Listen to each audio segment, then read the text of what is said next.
آج کے درس قرآن و سنت کا عنوان وسیلہ کی اہمیت کے حوالہ سے ہے۔ اللہ جل جلالہ نے سورہ المائدہ میں ارشاد فرمایا، یا ایھا الذین آمنوا اتقوا اللہ، اے ایمان والو اللہ سے ڈر کر زندگی بسر کرو، اور ساتھ فرمایا وابتغوا الیہ الوسیلۃ، اللہ کی بارگاہ میں پہنچنے کے لیے کسی ذریعہ کو تلاش کرو، وجاہدوا فی سبیلہ، اور اللہ جل جلالہ کے راستہ میں کوشش کرو، جس کا نتیجہ کیا نکلے گا؟ لعلکم تفلحون، تاکہ تم کامیاب ہو جاؤ۔ گویا کہ کامیابی کا راز کیا ہے؟ نمبر 1، تقویٰ کی زندگی اختیار کرنا، کہ بندہ پرہیزگاری کی زندگی اختیار کرے اور اس انداز میں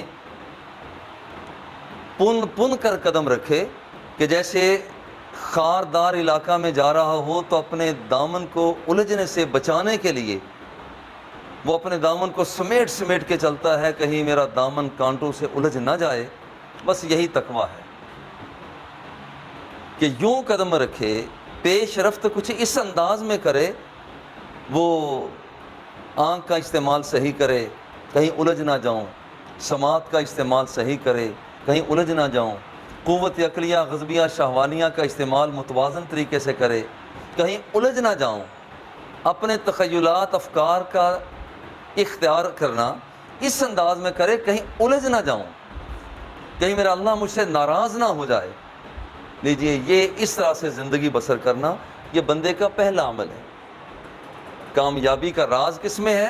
نمبر 1 کہ بندہ تقویٰ کی زندگی اختیار کرے۔ نمبر 2، وابتغوا الیہ الوسیلہ، اللہ کی بارگاہ میں وسیلے کو تلاش کرو۔ اور آج یہی دیکھنا ہے کہ وسیلہ اصل میں ہے کیا۔ وجاہدوا فی سبیلہ، اور زندگی کی یہ جز وقتی پریکٹس نہیں ہے، جاہدوا فی سبیلہ، جہاں کہیں تمہیں پتہ چل جائے کہ یہ اللہ کا راستہ ہے، اس کا دیا ہوا راستہ ہے، بس وہیں بچ جاؤ، اسے اختیار کرو۔ جب 3 کام کرو گے، تقویٰ کو اختیار کرنا، وسیلہ کو اختیار کرنا، اور جہد پہم کرنا کہ مرتے دم تک یہ بندہ اللہ جل جلالہ کی بارگاہ میں مسلسل کوشش کرتا رہے، نتیجہ کیا ہوگا؟ لعلکم تفلحون، اللہ جل جلالہ ضمانت عطا فرما رہا ہے۔ اندازہ کرے، رب ذوالجلال خالق ہے، مالک ہے، موتی ہے، دینے والا ہے، دیان ہے، تواب ہے، فرماتا ہے لعلکم تفلحون، یہ کام 3 تم کر لو اور کامیابی کی زندگی میں تمہیں عطا کر دوں۔ وسیلہ ہے کیا؟ شیخ محمد اسیر جزری وہ لکھتے ہیں کہ ہی فی الاصل ما یتوسل بہ الی الشیء و یتقرب بہ، کسی چیز کے ذریعہ سے اور مقام تک پہنچ جانا، یعنی منزل تک پہنچنے کے لیے جو راستہ اختیار کیا جاتا ہے، منزل تک پہنچنے کے لیے جو راستہ اختیار کیا جاتا ہے، جو آلہ اختیار کیا جاتا ہے، اسے وسیلہ کہا جاتا ہے۔ اور سادہ سے لفظوں میں یوں سمجھا جا سکتا ہے کہ ایک شخص ہوائی سفر کر رہا ہے، وہ ایک چھاتا برداروں کی چھتری سے لے کر وہ زمین کی طرف کودتا ہے تو بحفاظت نیچے آ جاتا ہے۔ اب جب بحفاظت نیچے آیا، اب یہ جو چھاتا برداروں کی چھتری جسے کہا جاتا ہے، اس کے ذریعہ سے بحفاظت نیچے آ گیا، یہی چھتری اس کے لیے وسیلہ بن گئی۔ ایک شخص 1 گھنٹہ پانی میں چلا جاتا ہے، گھنٹے کے بعد صحیح سلامت واپس آ جاتا ہے، اسے پوچھا جاتا ہے بندہ تو 10 منٹ زندہ نہیں رہ سکتا، تو پانی میں 1 گھنٹہ زندہ کیسے رہ گیا؟ وہ کہتا ہے بھائی میں نے آکسیجن کا سلنڈر رکھا ہوا تھا، جس کا مطلب ہے کہ آکسیجن کا سلنڈر اس کی زندگی کو برقرار رکھنے کا ایک ذریعہ بنا، جسے ہم وسیلہ کہتے ہیں۔ یہ وسیلہ ہے۔ میں اینک اتار دیتا ہوں، ایک حد تک کام کرتی ہے نظر، اینک لگا لیتا ہوں، اس کا دائرہ کار اور بڑھ جاتا ہے، اور وہاں تک پہنچنے کا ذریعہ وسیلہ میری اینک بن گئی۔ اور اگر کوئی آدمی دوربین لگا لیتا ہے تو اور دور تک دیکھ لیتا ہے۔ کیوں؟ اس لیے کہ یہاں پر اس نے ایک اور آلے کا اختیار کیا، یہ وسیلہ بن گیا۔ اور یاد رکھیے کہ جب یہ وسائل کے ذریعہ بندہ دیکھتا ہے تو یہ جیسے یہ وسیلہ بن جاتے ہیں، اسی طرح جب کوئی شخص مدینے والے آقا کی بارگاہ میں پہنچتا ہے، قرآن کے دروازے پہ حاضر ہو جاتا ہے، عبادت و ریاضت، زہد و تقویٰ کے انداز کو اختیار کر لیتا ہے، اشراق، چاش، توابین کے نوافل ادا کرتا ہے، 5 نمازیں ہیں، نماز ہے، روزہ ہے، حج ہے، زکوٰۃ ہے، انہیں اختیار کرتا ہے، ان کے ذریعے سے یہی بندہ رب ذوالجلال کی بارگاہ تک پہنچ جاتا ہے۔ اب یہ ساری چیزیں وسیلہ بنتی ہیں۔ اور بالکل اسی طرح اللہ کے نبی اللہ کی بارگاہ میں پہنچنے کا وسیلہ بنتے ہیں۔ ابدال عالم، اقطاب، اولیاء، اتقیاء، اصفیاء، یہ بھی رب ذوالجلال کی بارگاہ میں پہنچنے کا وسیلہ بنتے ہیں۔ ایک عالم دین بتا دیتا ہے کہ جاؤ جا کر 5 نمازیں پڑھو، روزے رکھو، زکوٰۃ دو، حج کرو۔ پہلے اس بندے کو پتہ نہیں تھا تو یہی علاقے کا امام مسجد جس نے یہ کہا کہ جا کر اللہ کی بارگاہ میں جھک جا، رب ذوالجلال تجھے اپنی رحمت کی جھولی میں بٹھا لے گا، یہ عالم دین، علاقائی عالم دین ہی اس بندے کے لیے رب تک پہنچنے کا وسیلہ بن گیا۔ اب یہ وسیلہ جو اس تک پہنچ، لیکن یاد رکھیے کسی بندے کا اللہ پر ایسا حق نہیں ہے کہ اللہ مجبور ہو جاتا ہو کہ اس کی بات کو ماننا ہے، ایسی بات نہیں ہے۔ اصل میں اس بندے نے رب ذوالجلال کی بارگاہ میں اپنی زندگی کو، اپنی جلوتوں کو، اپنی خلوتوں کو، اپنی تنہائیوں کو، اپنے احساسات کو، اپنے جذبات کو، رات کی تنہائیوں کو اس انداز میں پیش کر دیا ہوتا ہے۔ اب اللہ اس سے پیار کرتا ہے، یہ اپنے رب سے پیار کر رہا ہوتا ہے۔ جب یہ بندہ کہتا ہے کہ میرے اللہ، یہ بندہ میرے پاس تیری بارگاہ میں دعا مانگنے کے لیے حاضر ہوا ہے، قبول فرما لے، اللہ مجبور نہیں ہے۔ اللہ کو پیار آتا ہے کہ میرا بندہ جو ہمیشہ میری بارگاہ میں جھکا رہا ہے، آج کسی کے لیے کہہ رہا ہے، آج کسی کے لیے کہہ رہا ہے، رب ذوالجلال اس کی بات کو مان لیتا ہے۔ اس کی بارگاہ میں ماننا لازمی نہیں ہے، مگر اس کے باوجود کہ بندہ اپنے رب کا ہو گیا تو رب اپنے بندے کا ہو جایا کرتا ہے، پھر یہ مانگتا ہے اور اللہ جل جلالہ اسے عطا کرتا ہے۔ اب دیکھیے اللہ جل جلالہ نے قرآن مقدس میں جو فرمایا کہ وسیلے کو اختیار کرو، جہاں کہیں روح موجود ہے اسے بھی وسیلہ بنایا جاتا ہے، اور ابھی روح موجود نہیں ہے، ابھی تو دنیا یہ پھنسی ہوئی ہے کہ یہاں پر یہ بتایا جائے کہ کسی بزرگ کو، نبی کو، ولی کو وسیلہ بنایا جا سکتا ہے یا نہیں، جو کہ جس کے اندر کے ابھی روح رہ چکی ہے۔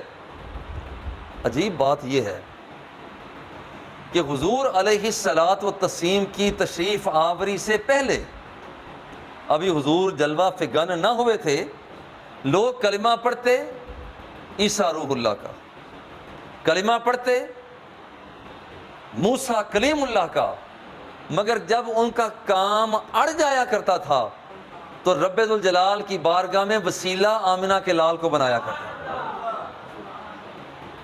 اب یہ آنے والا، حالانکہ ابھی تو روح کسی بدن میں رہی ہی نہیں ہے، ابھی روح ایک بدن میں آئی ہی نہیں ہے، اسے وسیلہ بنایا جا رہا ہے۔ تو جہاں کہیں روح پہلے رہ چکی ہوتی ہے تو وہاں تو بطریق اولا وسیلہ بنایا جائے گا۔ اللہ جل جلالہ سورہ البقرہ آیت نمبر 89، وَكَانُوا مِن قَبْلُ يَسْتَفْتِحُونَ عَلَى الَّذِينَ كَفَرُوا، جب اہل کتاب کا مقابلہ کافروں کے ساتھ ہوتا، اللہ سے یہ مدد طلب کیا کرتے، کانوا من قبل یستفتحون علی الذین کفروا، اور استفتاح کیا کرتے. فلما جاءہم ما عرفوا، جس نبی کا واسطہ دے کر اللہ کی بارگاہ سے مدد طلب کیا کرتے. فلما جاءہم ما عرفوا، اب یہ پہچاننے سے ہی انکاری ہو گئے. جس کالی کالی زلفوں والے محبوب کا تذکرہ کر کے اللہ کو منایا کرتے تھے، عجیب بات ہے کہ جب وہ والضحیٰ کے چہرے والا آیا تو اب یہ لوگ اس کو ماننے سے انکاری ہو گئے. اور تفاسیر میں آتا ہے کہ وہ لوگ کہا کیا کرتے تھے، جو پہلے لوگ تھے کہا کیا کرتے تھے، اللہم انصرنا بالنبی المبعوث فی آخر الزمان، یا اللہ جس محبوب کو تو نے آنے والے زمانے میں ابھی پیدا کرنا ہے، اللہم انصرنا بالنبی المبعوث فی آخر الزمان الذی نجد نعتہ فی التوراۃ، یا اللہ ابھی ہم نے اس کے رخ تاباں کو دیکھا نہیں ہے، ابھی ہم نے اس کی زلفوں کو نہیں دیکھا، اس کے وجود کو نہیں دیکھا. اے اللہ تیری بارگاہ میں اس اندیکھی قوت جس سے تو پیار کرتا ہے، تیرے نبی پیار کرتے ہیں، تیرے رسول پیار کرتے ہیں، یا اللہ تیری بارگاہ میں اس آنے والے نبی کا وسیلہ پیش کرتے ہیں، ہمیں کامیابی عطا فرما دیں. لیجیے اب وہ بندے ابھی حضور تو جلوہ فگن بھی نہیں ہوئے تو پھر بھی واسطہ پیش کیا جا رہا ہے. اس کا مطلب ہے کہ جب یہ روح جس بدن میں آ جائے تو بعد میں تو اور زیادہ رب ذوالجلال کی بارگاہ میں وسیلہ کو پیش کیا جا سکتا ہے. اللہ اکبر. حضرت دیکھیں جیسے یہاں پر حضور علیہ الصلوۃ والتسلیم آنے والے ہیں تو وسیلہ بنے، اچھا اسی طرح سے بعض جگہیں بھی وسیلہ بن جاتی ہیں، بعض جگہیں وسیلہ بن جاتی ہیں. اب غور کریں، ہم گھر سے آئے ہیں، مسجد میں آ کر نماز پڑھی ہے، اور مسجد کے اندر نماز ایک پڑھی ہے مگر فرشتوں نے ضرب اسے 25 کے ساتھ دے دی ہے، اور خلوص جیسے جیسے بڑھتا چلا جاتا ہے وہ ضربیں بھی بڑھتی چلی جاتی ہیں. یہ ثواب گھر میں دستیاب کیوں نہ ہو گیا؟ وجہ یہ ہے اس ثواب تک پہنچنے کے لیے یہ مسجد وسیلہ بن گئی. اس مسجد کے اندر آ کر جب میں نے نماز ادا کی تو اللہ جل جلالہ کی بارگاہ میں پہنچنے کا اور بھی مؤثر ذریعہ ہو گیا. اور یہاں پر حضرت زکریا علیہ السلام، آپ نے دیکھا کہ سیدہ مریم، ان کے پاس بے موسم پھل پڑے ہوئے ہیں. حضرت سیدہ مریم رضی اللہ تعالی عنہا، ان کی اماں تو یہاں پر راہبوں کو دے کر چلی گئی تھی، چھوٹی تھی. اب یہاں پر یہ بڑھ رہی ہیں بے موسم پھل. زکریا علیہ السلام دیکھتے ہیں کہ یہ تو اس بچی کے پاس پڑے ہوئے ہیں، سمجھ گئے بے موسم پھل ایسے نہیں آ سکتے. یہ بچی جو اللہ جل جلالہ کی بارگاہ میں مقبول ہے، اور یہ جگہ، یہ اللہ جل جلالہ کی بارگاہ میں یہ جگہ بھی مقبول ہے. اور حقیقت یہی ہے کہ جہاں پر اللہ کے بندے قدم رکھ دیا کرتے ہیں، رب ذوالجلال اسی جگہ کو بقعۂ انوار بنا دیا کرتا ہے. یہ جگہ ہمارے قریب ہے، اجودن اسے کہتے تھے، اجودن کہا جاتا. مگر حضور بابا فرید الدین گنج شکر مسعود رحمہ اللہ، آپ نے قدم رکھا تو صرف یہ جگہ پاک پتن نہیں بنی بلکہ پاک پتن شریف بن گئی ہے. اب ذرا غور کریں، جگہ وہی ہے، گلیاں وہی ہیں، آج بھی چلے جائیں وہ ڈھکی پر چڑھتے ہیں تو وہاں پر جس انداز کی نالیاں ہیں تو وہ آپ کے سامنے ہیں. مگر اس کے باوجود ذرا غور کریں، اجودن پھر ہوا نام پاک پٹن، پہلے ہی پاک ہے. اللہ کے بندے نے قدم رکھا، جگہ کو پاک کر دیا. اور پھر شریف، اجمیر تو پہلے اجمیر ہی تھا نا، مگر جس وقت خواجہ معین الدین چشتی اجمیری رحمۃ اللہ تعالی علیہ آپ نے قدم رکھا ہے تو نسبت کا حال یہ ہے کہ وہ اجمیر بھی اجمیر شریف بن گیا ہے. آج لوگ مدینہ شریف کہتے ہیں، مکہ شریف کہتے ہیں. اور میں تو ایک اور بھی بات بڑے پیار سے کہتا ہوں، اور خدا کی قسم چٹکی لے کر نہیں کہتا، پیار سے دعوت فکر دیا کرتا ہوں. لوگ کہتے ہیں مدینہ منورہ. منورہ مانی نور کیا گیا. مدینہ منورہ، یہ نور دیا گیا. یہ نور کیسے آ گیا؟ کہاں سے آ گیا؟ کس وجہ سے آ گیا؟ کس کے صدقے سے آ گیا؟ آمنہ کے لال نے جہاں پر قدم رکھے، وہ جگہ جو یثرب تھی، وہ بیماریوں کی جگہ تھی، بیماریوں کا گھر تھی. بیماری وہاں پر چنگل لگا کر بیٹھی ہوئی تھی، مگر حضور نے قدم رکھا ہے تو اس کی مٹی کو بھی کھا کے شفا بنا دیا. یہ ہے، یہ وسیلہ ہے. شخصیتیں آپ ذرا غور کریں. گھروں کے اندر ہم دیکھتے ہیں، یہ روزمرہ کی ہماری پریکٹس ہے. یہاں پر کچھ لوگ نفوس قدسیہ ایسے ہوتے ہیں جن کی وجہ سے گھر کا نظام، کاروبار بڑا اچھا چلتا ہے. اب ایک بندہ ہوتا ہے، اس کی وجہ سے ہنالک دعا زکریا ربہ. جب حضرت زکریا علیہ السلام نے دیکھا کہ یہاں پر تو جگہ بڑی مقدس ہے، وہیں پر دعا مانگنے لگ گئے. ہنالک دعا زکریا ربہ، اللہ سے دعا مانگی. قال رب هب لي من لدنك ذرية طيبة انك سميع الدعاء. یا اللہ تو دعاؤں کو سننے والا ہے. دعا تو میں پہلے بھی مانگتا رہا ہوں، مگر اب میں وہاں پر مانگ رہا ہوں جہاں تیری تجلیات کا نزول ہو رہا ہے. یہی وجہ ہے کیا ہم جاتے ہیں، دعا تو یہاں بھی مانگی جا سکتی ہے، مگر ہم داتا صاحب جا کر مانگتے ہیں، رب سے مانگتے ہیں، مگر بہانہ وہ اختیار کرتے ہیں. مسجد میں آ کر مانگتے ہیں، بہانہ اس کا اختیار کر لیتے ہیں. خانہ کعبہ شریف میں جا کر مانگتے ہیں، کیا وہ دعائیں یہاں ساہیوال پاکستان میں نہیں سنتا؟ ادعونی استجب لکم، تم مجھ سے دعا مانگو میں تمہاری پکار کو سنوں گا، دوں گا. وہ یہاں بھی سنتا ہے، مگر ہم وہاں کیا لینے جاتے ہیں؟ ہم کہتے ہیں کہ یا اللہ تیری بارگاہ میں مکہ اور مدینہ کو وسیلہ پیش کر رہے ہیں. اب یہ انداز اختیار کیا جاتا ہے. انک سمیع الدعاء، یا اللہ تو دعاؤں کو سننے والا ہے، تو مہربانی کر دے. اور ایسا ہی ہوا، اللہ جل جلالہ نے زکریا علیہ السلام عمر رسیدہ ہیں، اہل خانہ عمر رسیدہ ہیں، مگر رب ذوالجلال کرم فرماتا ہے. آج بھی جب کوئی، مجھے پتہ نہیں چل رہا تھا، میرے ماموں وہ کینیڈا سے آئے تو کہنے لگے کہ میں نے تیرے لیے ایک جگہ وہاں پر نیاگرا فال ہے، میں نے وہاں جا کر تیرے لیے دعا مانگی. ویسے میں طنز و مزاح میں لے گیا، آئے کینیڈا سے ہیں، وہاں کیا دعا ہو سکتی ہے، وہاں کون سا کعبہ ہے.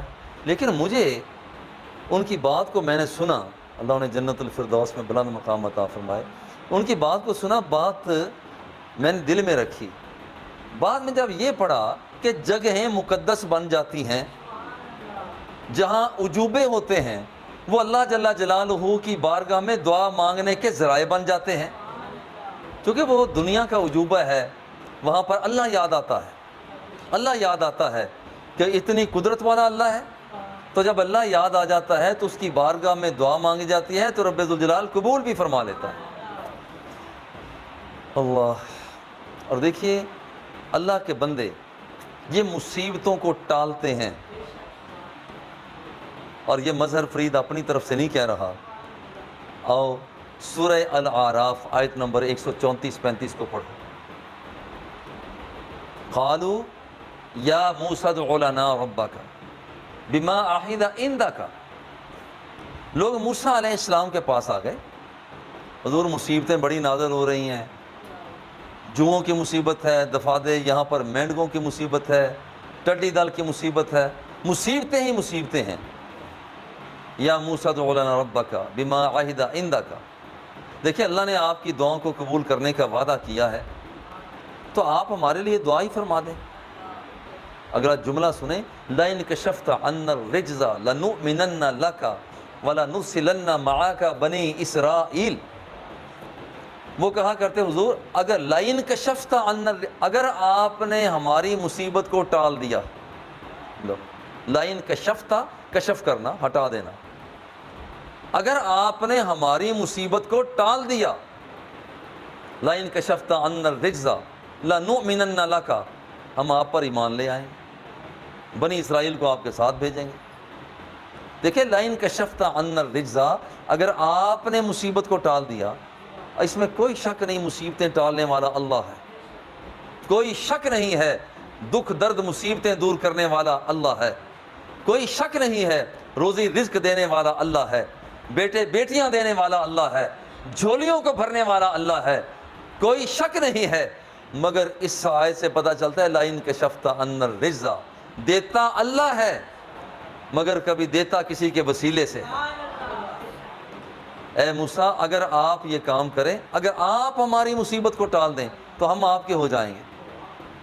اب یہ وہ کام ہے، اس کا مطلب یہ ہے کہ اللہ جل جلالہ کی بارگاہ میں وسیلے کو تلاش کر، اور حضور علیہ الصلوۃ والتسلیم بھی دکھیوں کا وسیلہ ہیں، پشیمان حال لوگوں کا وسیلہ ہیں، اور پیار سے کہتا ہوں کانٹا یہاں چبھتا ہے مگر تکلیف کا احساس وہاں ہوتا ہے، ٹھوکر یہاں لگتی ہے بسم اللہ خیر ہو آواز وہاں سے آتی ہے۔ اللہ جل جلالہ قرآن مقدس میں ارشاد فرماتا ہے وَمَا أَرْسَلْنَا مِن رَسُولٍ إِلَّا لِيُطَاعَ بِإِذْنِ اللَّهِ، ہم نے جو نبیوں کو بھیجا ہے اس لیے بھیجا ہے تاکہ ان کی پیروی کی جائے۔ وَلَوْ أَنَّهُمْ إِذْ ظَلَمُوا أَنفُسَهُمْ جَاءُوكَ، اے میرے حبیب صلی اللہ علیہ وسلم، وَلَوْ أَنَّهُمْ، جب یہ لوگ اپنی جانوں پر ظلم کر بیٹھیں، اس ظالم جب بھی ظلم کر بیٹھیں، اور پھر یہ نہیں ہے کہ ابھی ظلم کریں تو آ جائیں، اس ظالم جب بھی ظلم کریں، تو اس دھرتی پہ سانس لے رہا ہے تب بھی تیرے پاس آ جائیں، تو دنیا سے رخصت آج ہو جائیں تب بھی تیرے پاس آ جائیں، تیرے آستانے پہ حاضر ہو جائیں، اگر گنجائش نہ ہو تو وہیں بیٹھے ہوئے ہی تیری بارگاہ میں حاضر ہو جائیں۔ وَلَوْ أَنَّهُمْ إِذْ ظَلَمُوا أَنفُسَهُمْ جَاءُوكَ فَاسْتَغْفَرُوا اللَّهَ، پھر یہ اللہ سے بخشش کے طلبگار ہیں، وَاسْتَغْفَرَ لَهُمُ الرَّسُولُ، اور یہ میرا رسول بھی ان کے لیے استغفار کر دے، حالانکہ وہ خود بھی کر رہے ہیں، وَاسْتَغْفَرَ لَهُمُ الرَّسُولُ، جب لب تیرے ہلیں گے، درمیان میں واسطہ وسیلہ تیرا آ جائے گا، لَوَجَدُ اللَّهَ تَوَّابًا رَحِيمًا، میں رب ہو کر اعلان کرتا ہوں میں ان کے سارے گناہوں کو معاف کر دوں، لَوَجَدُ اللَّهَ تَوَّابًا رَحِيمًا، میں توبہ کو زبردست توبہ کو قبول کرنے والا ہوں، رحم کرنے والا ہوں۔ ایک مرتبہ تو ذرا لبوں کو ہلا کر دیکھ تو صحیح، ذرا تو بول تو صحیح، جب تو بولے گا تو میں تیری بات کو قبول کر لوں۔ تفسیر مدارک، تفسیر مدارک پہلی جلد ہے صفحہ نمبر 324۔ اب یہاں پر حضور علیہ الصلوۃ والتسلیم کی بارگاہ میں سرکار کا تو انتقال پر ملال ہو چکا، ایک اعرابی آ گیا اور اس نے آ کر فرما بنفسہ علی قبر النبی صلی اللہ علیہ وسلم، اپنے آپ کو اس نے حضور کی قبر پر ہی لٹا لیا اور باتیں کرتا ہے، باتیں کرتا ہے، اور بات کیا کرتا ہے؟ پہلی بات تو یہ ہے کہ وَحَسَا مِن تُرَابِهِ عَلَىٰ رَاسِهِ، مٹی کو پکڑتے ہیں اپنے سر پہ ڈال لیتے ہیں۔ اعلیٰ حضرت رحمۃ اللہ تعالیٰ علیہ، آپ کی بھی روح تڑپتی ہے اور آپ ایک عرض کرتے ہیں حضور سر پہ رکھنے کو مل جائے جو نالے پاک حضور، حضور آپ کا جوتا مبارک اگر سر پہ رکھنے کے لیے مجھے مل جائے، سر پہ رکھنے کو مل جائے جو نالے پاک حضور، پھر کہیں گے ہاں کہ ہاں تاجدار ہم بھی ہیں۔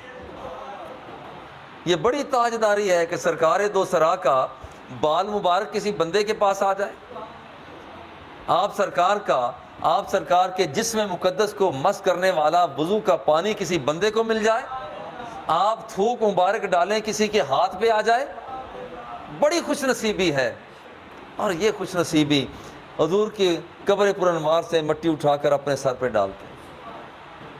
اور عرض کرتے ہیں حضور قلتا فسمعنا، حضور آپ فرماتے رہے ہم آپ کی باتوں کو سنتے رہے.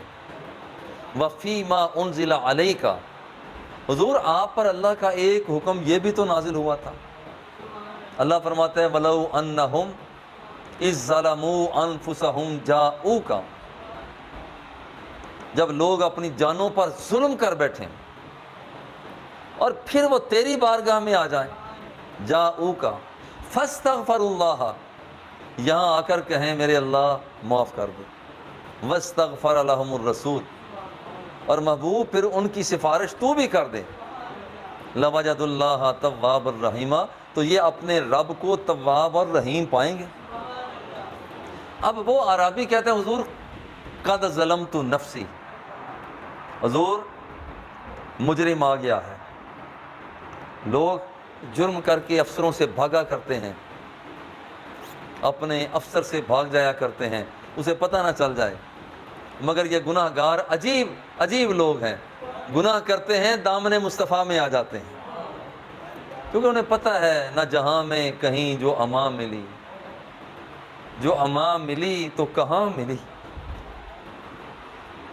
نہ جہاں میں کہیں جو امان ملی، جو امان ملی تو کہاں ملی، میرے جرم ہائے سیاہ کو تیرے عفو بندہ نواز میں.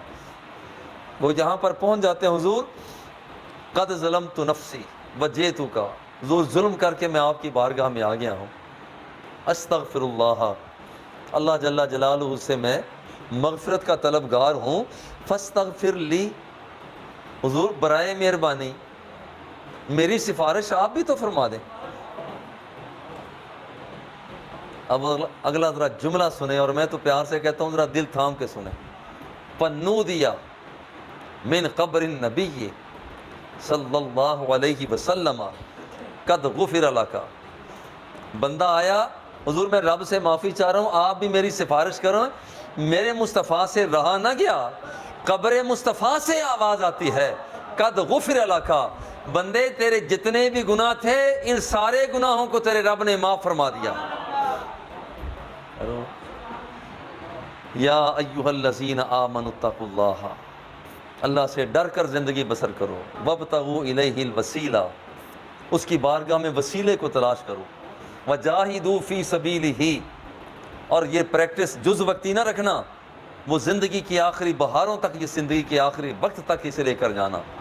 لعلکم تفلحون، اللہ جل جلالہ فلاح کی مہر لگا رہا ہے، بہبود کی مہر لگا رہا ہے، خوشحالی کی مہر لگا رہا ہے. یہ تین کام تم کر لو اور تمہاری زندگی کو خوشحال میں رب کر دوں گا. اللہ ہماری حاضری کو قبول فرمائے. وصلی اللہ تعالی علی حبیبہ وآلہ واصحابہ اجمعین. بسم اللہ الرحمن الرحیم. اللہم صلی علی سیدنا